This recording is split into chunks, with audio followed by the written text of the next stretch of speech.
Good afternoon, everyone. My name is Gunnar Holmberg. It's my pleasure to introduce Marcus Wandt for the keynote this afternoon. Marcus Wandt is Chief Test Pilot at Saab. And I think if we look at the ICAS Congress, one of the beauties of the ICAS Congress is that we have so many topics and we have so many different perspectives on the topics we are discussing. And the fun thing with this is that we are adding the pilot perspective as well. So that's what we're trying to do. Actually, Marcus started as a Swedish Army Airborne Ranger at the turn of the millennium, meaning that he was parachuting from fully functional aircraft, which is quite an odd starting point for a pilot, perhaps. Following that, he took his Master of Science at Chalmers, and that was in electrical engineering, and he pimped it with an AI component at that time. After that, he became Air Force pilot, test pilot. He flew more than 20 missions in the Libya Operation Unified Protector in the Gripen aircraft, and he then entered the US Navy Test Pilot School and graduated with distinction. He has been an experimental test pilot at Saab since 2014. He's now the chief test pilot, and he flew the first flight of the Gripen E. He has actually flown more than 20 types of aircraft, and just picking a couple to give an idea of the spectrum. He has flown the U-2 and he has flown the MiG-15. And I think by that, the floor is yours, Marcus.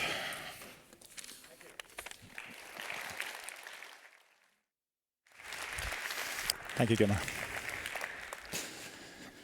All right, thanks a lot for that introduction.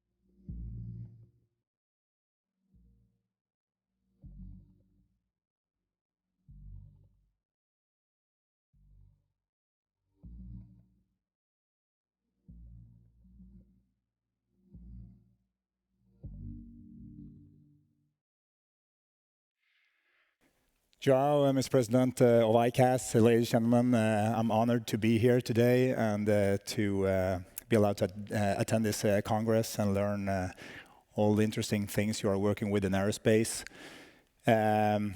What I'm going to talk about here now during the coming half hour will be the Gripen E aircraft, real quick, what it is, just so you know that. And then I'm going to look a little bit on operational requirements of this aircraft. I'm going to move into design and early validation, a little bit how we do that and why that is important, and some lessons learned. Moving there from design early validation into development testing, and then moving on further to flight test. So the Gripen E is a single engine, single pilot, multi-role or swing role aircraft capable of doing a very wide range of different missions. It's based on its predecessors from Gripen A, B, and CD, which have been around since the end of the 80s or beginning of 90s. And the shape of it, or the aerodynamic shape, is a delta canard with a single fin configuration, and that's the differences or the similarities between the earlier Gripens and this Gripen kind of stops there. Some of it is the same still, but a lot more is changed. There's structural changes, the avionics suits is different, and a big sensor pack in there. I'll get back to that. So as I said, there's a lot of sensors in the aircraft, and also the avionics and the full cockpit is changed. So this is how it looks inside of the Gripen cockpit. We have a wide area display for situational awareness building, and then we have two small head-down displays and a head-up display to give augmented reality. And then we also have a helmet-mounted display to give a peek hole into that spherical display that we're really flying around in. So that's what we fly. That's a little bit about the aircraft. The operational requirements on the aircraft is very demanding and also kind of vague. I'll get back to why.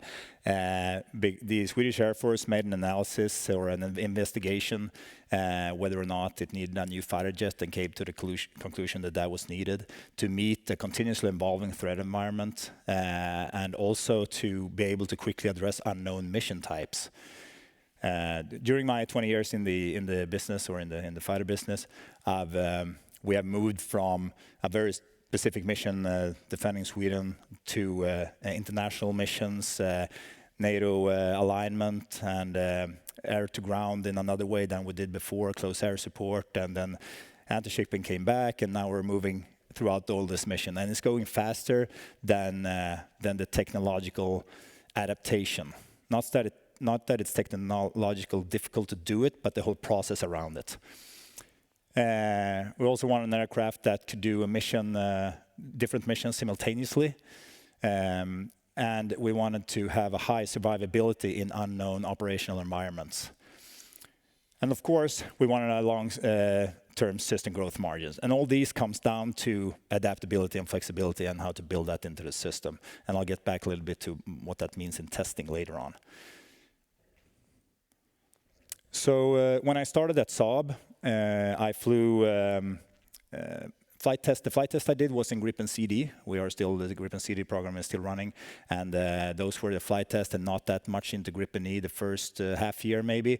But then we started to have desktop validations of the Gripen E, where we sat down with the design engineers. So this is in the early design phase of the aircraft. Sitting down, doing tabletop discussions about how the HMI and decision support and the functionality should be for an efficient operation.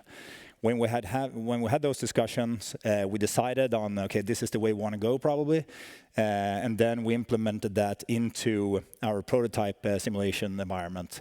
That prototype environment, which we still use for future software editions, is for connected Gripen simulators, where we quickly can get in new functionality and experiment with what that will do for the mission. When we had looked at several of those functions, which we did more or less every Friday, actually, we went there and sat down with the design engineers and browsed through those and flew them. Then we grouped them together and had bigger validations to make sure that this design will most likely be what we want when building it for real. Moving on from there, what's happening here when we do this is not only that we validate the system, but we have a continuous dialogue between the engineers and the pilots.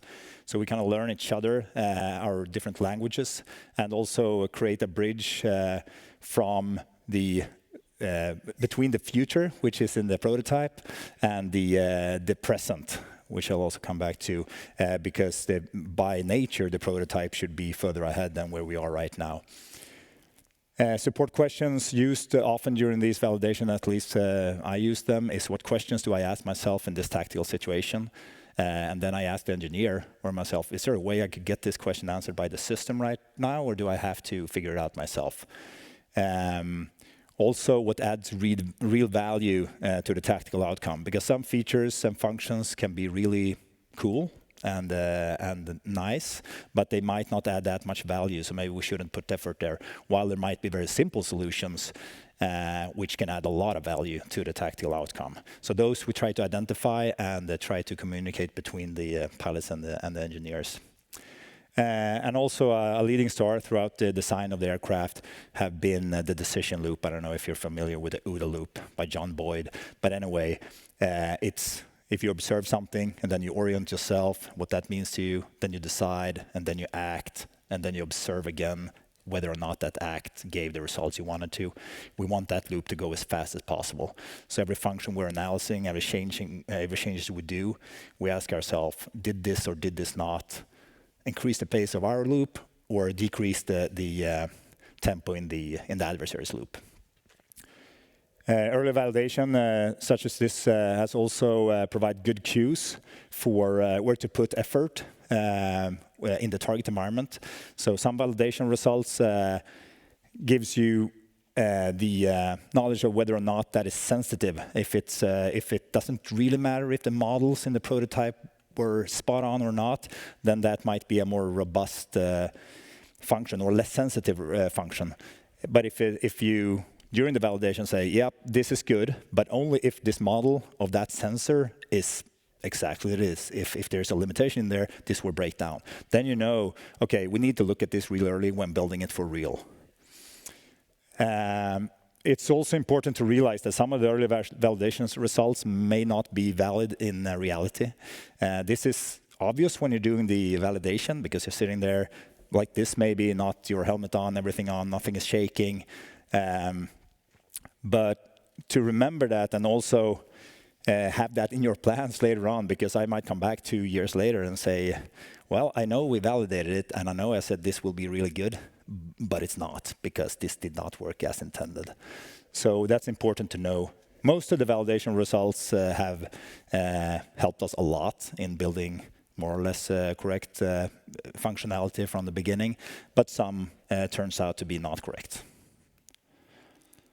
Development testing then, after deciding this, where to go with the design, and then building the actual hardware and the actual software, we're getting into the rigs. So to differ between simulator and rigs, at least during this lecture, simulator would be where you can maybe have an emulation. It's not the aircraft code running. It's not on the aircraft avionics. You have another display, and it's all models, but the functionality is representative. While in a rig, you have the avionics, you have the actual aircraft code running, you have the actual flight control system, you have the correct control stick and the throttle, and it's really the aircraft spread out in a computer hall. And then we trick the aircraft that it's flying using models. These rigs are really important. In the beginning, when I got in touch with this, we were there about once a week, and getting closer to flight, we were there several hours every day. Here we do stabilization steps and malfunction simulations and overall robustness, so we can pull a cable or a power source and see that the aircraft takes care of that in an adequate way. And also it's a really good training for the pilot to get to know the system in depth, because when you see this happen, you will ask the design engineers, why did this happen? Why did that one go out when you did that? And then you get those explanations, and then you learn the system real well as a test pilot. As I mentioned earlier, there's a gap, natural gap between the prototype and the actual environment running right now. And here it's important, actually for us as test pilots, because we run to both of these sims. You could do that. The engineers are doing that as well sometimes, but sometimes it's their different team running the different activities. And here it's important to bridge back if you, for instance, find that the contrast in the display is different from what you validated, so maybe you have to look at the symbology you validated, whether or not that's going to be readable. All right, so final checks before go flying with this aircraft. Full system verification.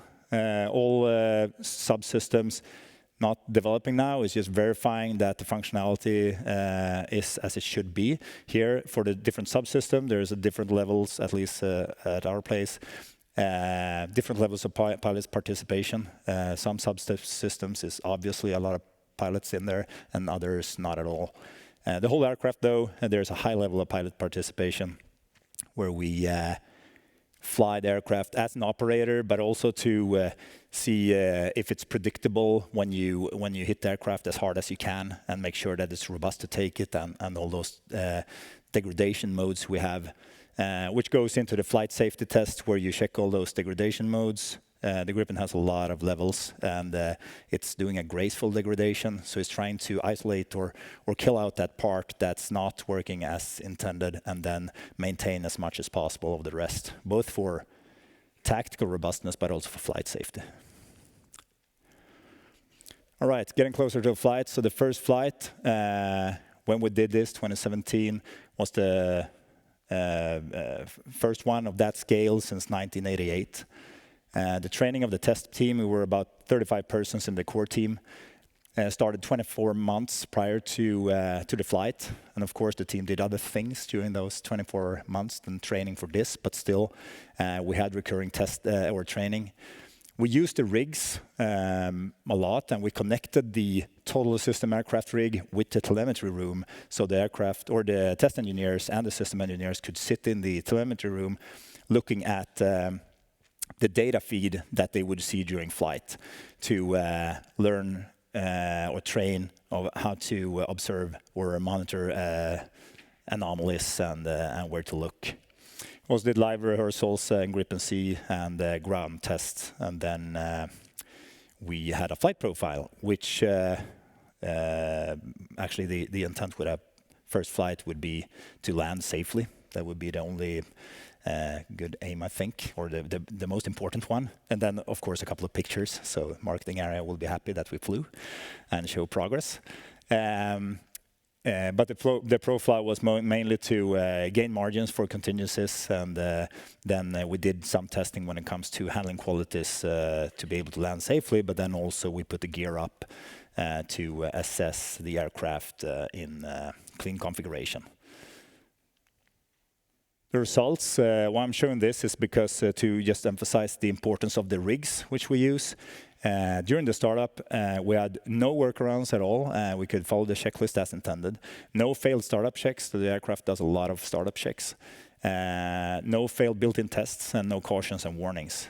So I had to ask if they at all connected the warning system before taxiing out, and they promised they did. I still don't know the truth. We taxied out and then took off and made a successful undramatic first flight, landed and taxied in. The continued flight test then, I'll go into a couple of examples. We're doing a lot of different flight tests, but what I'm going to address here is a little bit of an envelope expansion, workload evaluation, and system validation. So for the envelope expansion, here is also a place where the models come into play and are really important. We do pre-simulations generally before envelope expansion sorties. And that we do that for several reasons. One reason is to train the pilot to do the inputs. In the Gripen, it's a really small control stick, and you have to be pretty precise in some parts of the envelope expansion. And also for test efficiency, because if you do it right the first time, you don't have to do it again. We also use the simulators, hence the models, for flight safety. So for instance, if we're doing high velocity, high Q testing, diving towards the ground, we use the models and the simulators to calculate when to pick up.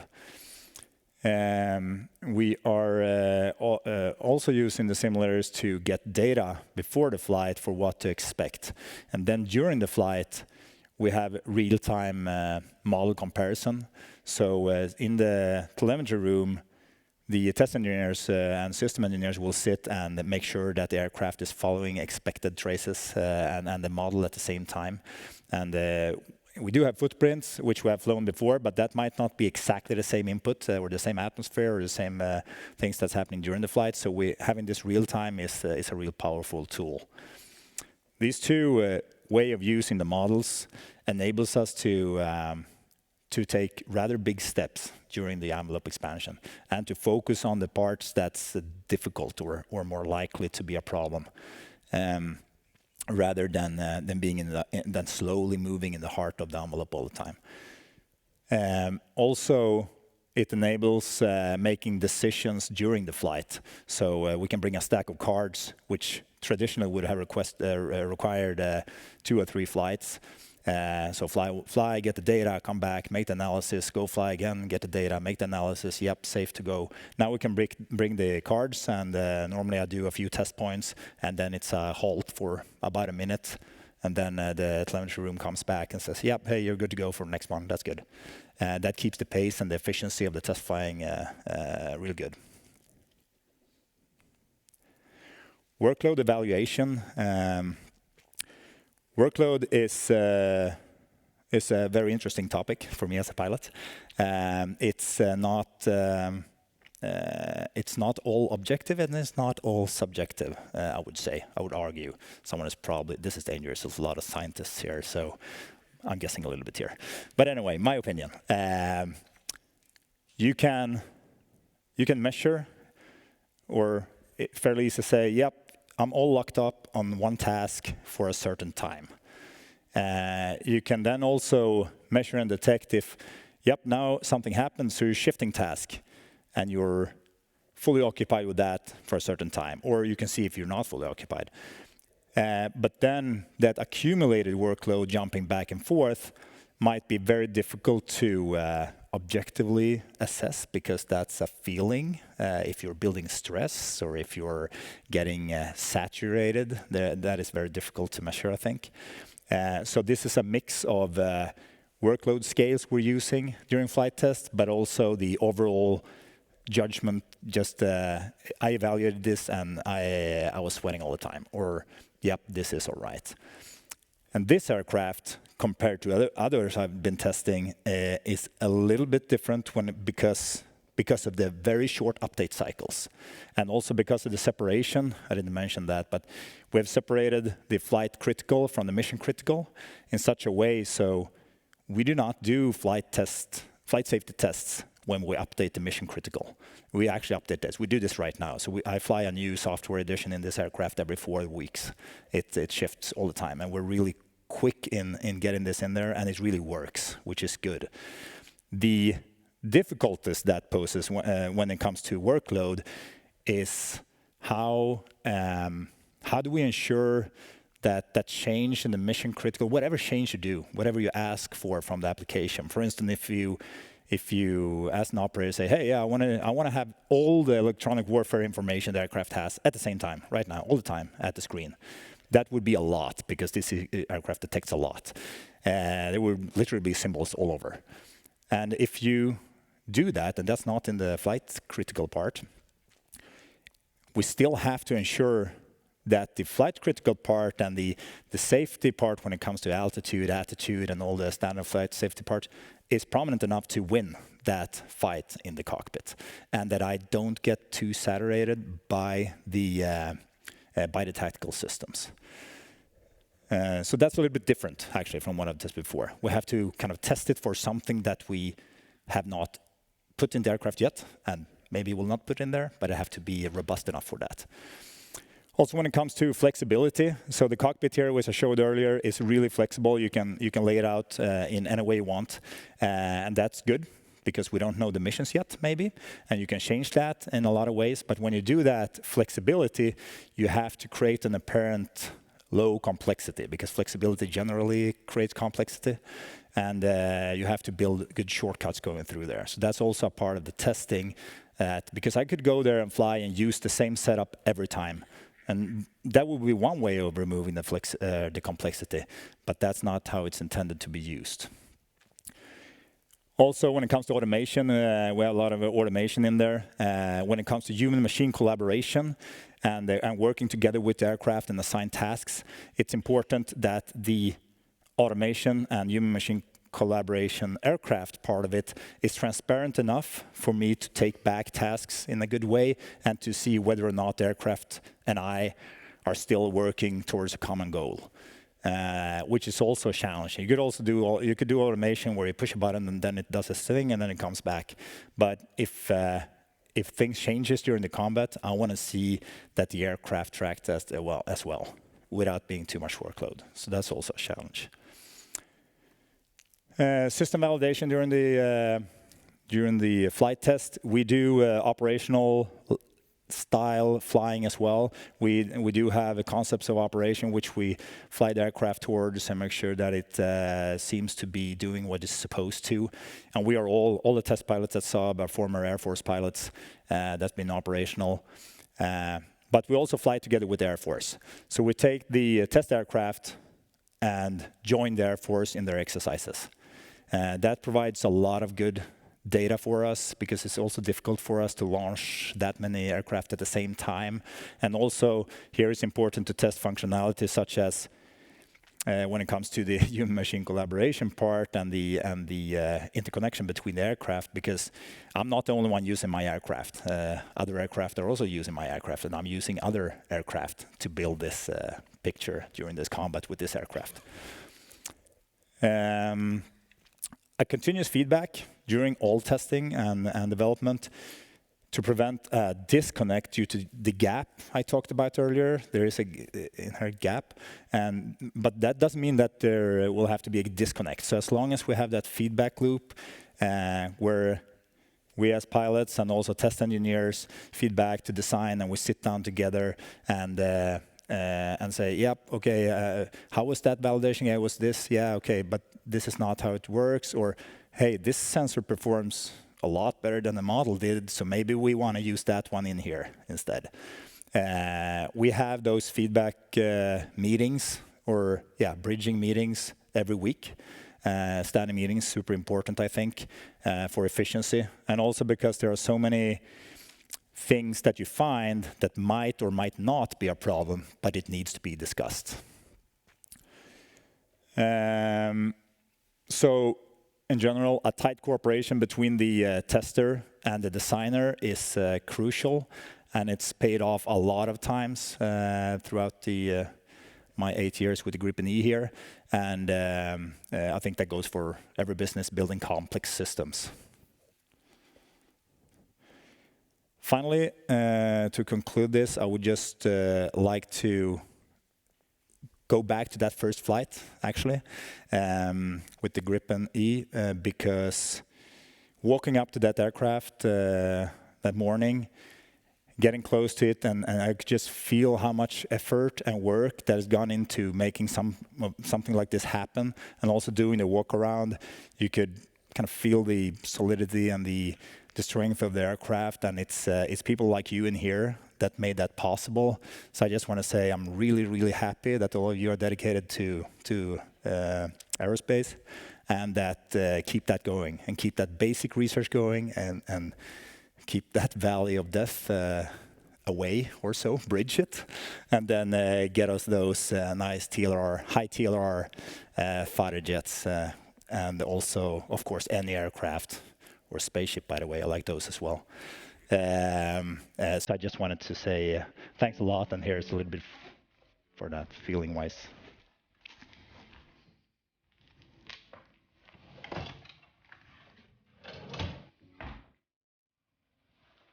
When we're letting go of the brakes and the aircraft start to accelerate, and specifically when we rotate and lift off for the first time. Those first couple of seconds in airborne will be great.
Thank you, Marcus. Great presentation, great comprehensiveness, but I'm sure we have a number of questions anyhow. Is there anyone who wants to start? Or do I get the opportunity to start? Oh, great. Yeah, hi. That was a really fantastic presentation, so thank you so much. What I wanted to ask, you talk a lot about the close collaboration between test pilots and engineers and how well this works, but I also would like to know, where do you think engineers should improve in their interactions and relationships with the test pilots during the development process? Yeah, good question. Yeah, it works well, but sometimes it breaks down a little bit, and that's because of assumptions a lot of times, I think. Sometimes the pilot assumes that, well, it's not in there, so it probably doesn't work, or it probably is not possible then.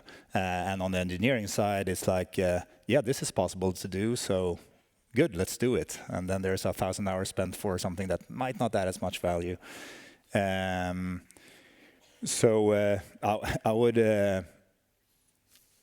To answer the question, I would say that right from the start, when defining that you actually have to make a design, looking at the requirements right off the start, it should be a cooperation between the user and the designer, because that's also when you can look at some of those requirements and say, yeah, I understand why this requirement is in there, but it's not going to be worth it. But these are really crucial, so do not remove those, and then stay together throughout the process. Thank you so much.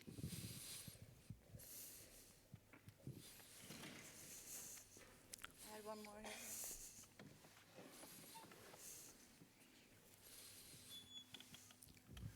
here. Fantastic presentation, especially for airplane lovers.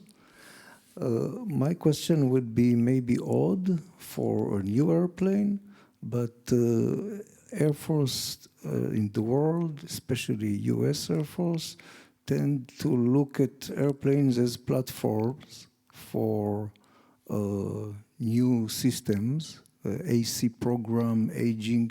So what is the life cycle expectancy for this airplane?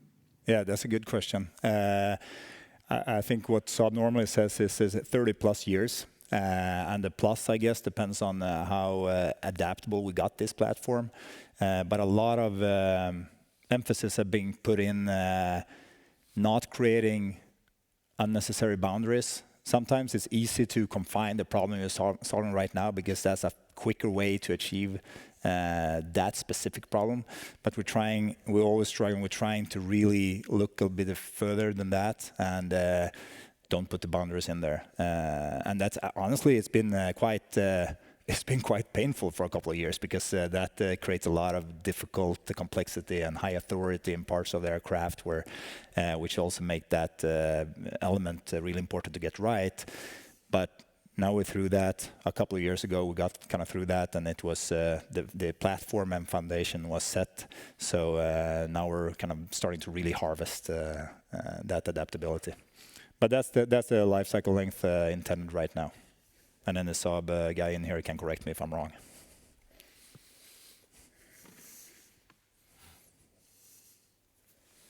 Sir. And later, when it's being sold, in the images of first flight, the aircraft looks very clean. In the images when it's being sold later, it's full of stores. Yes. So how does the testing go for all the stores that the aircraft then is going to have through its life? Yeah, good question. So, yep, clean from the start, and then we're doing the envelope expansion, putting more and more stores on there, and we're using dimensioning stores, so we do not test all the stores and all the different maneuvers. And when it comes to testing, there are some experts in here, but I'll go for it anyway. When it comes for testing these kind of things with flight control laws and keeping the aircraft within the maneuvered load limits, because this aircraft is such that the pilot just ask for maximum, and the aircraft will provide you maximum, and you do not have to care how much NZ that is or how much angle of attack that is. And when we're doing this testing, we're putting it in, we do batch simulations with models, and then we do specific of some of those, and there's millions of maneuvers, and then some of those is more interesting. So then we do those in the simulator with a pilot, and then some remains for the aircraft, and then we also validate verify and validate the models during flight test. So we are actually using the models to certify the aircraft and all the stores, but we are validating and verifying those models with flight test.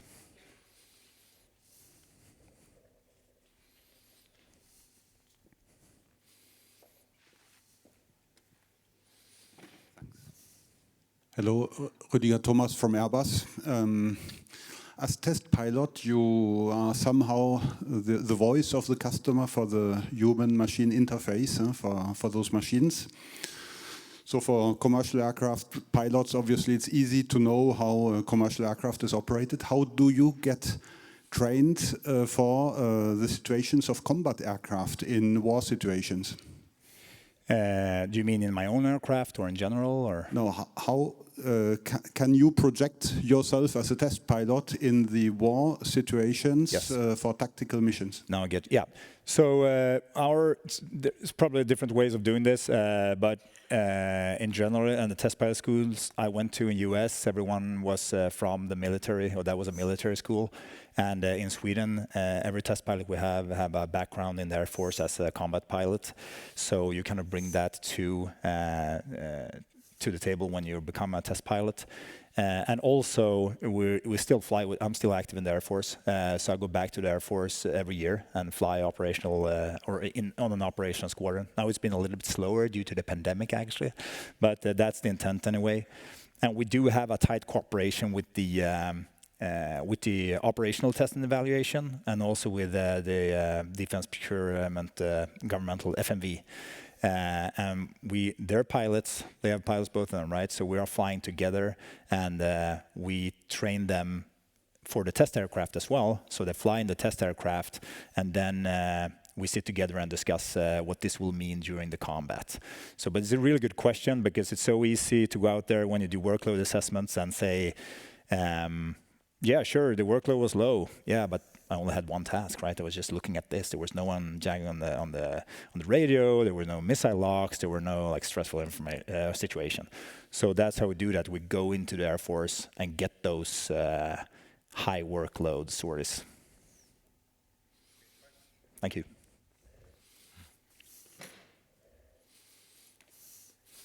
In there, in the middle.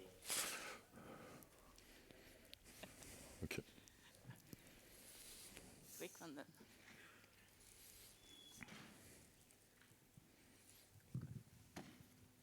then. I will just continue the question, maybe for another aspect. You are top pilot. There are more average pilot also. That's you assuming, sir, but yes. No. Must be. Yeah. Let's call it. Any Air Force has top and have less top. So how do you, so you need to assume, not for yourself as a, you are probably more talented than average, but now you need to assume for average. How you calculate to average? That's a very, very good question. That's a part of the test pilot training, actually.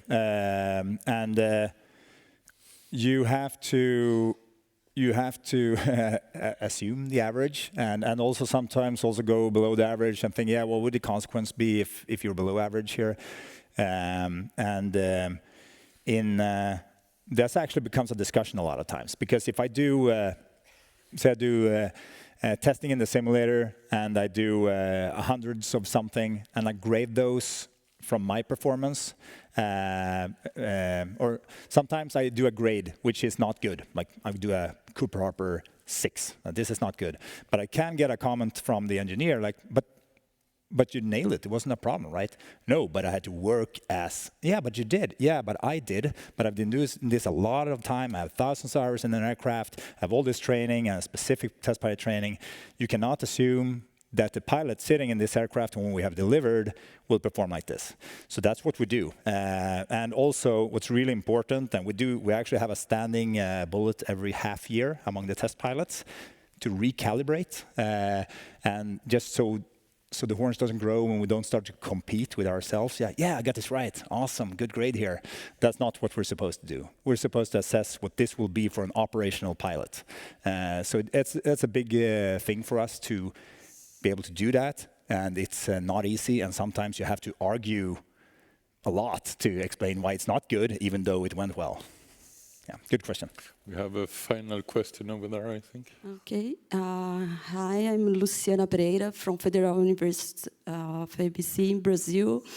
I was wondering if you have, this user-centered design, if you have teamed up with the Brazilian pilots. Very good. And if so, how it was, because, culturally, we are a little bit different. We have some problems following rules. So if you could share. That's no different. Of course. And then I have a second question. What do you think Maverick would have said about Gripen? Thank you. Tack. Awesome. Thanks.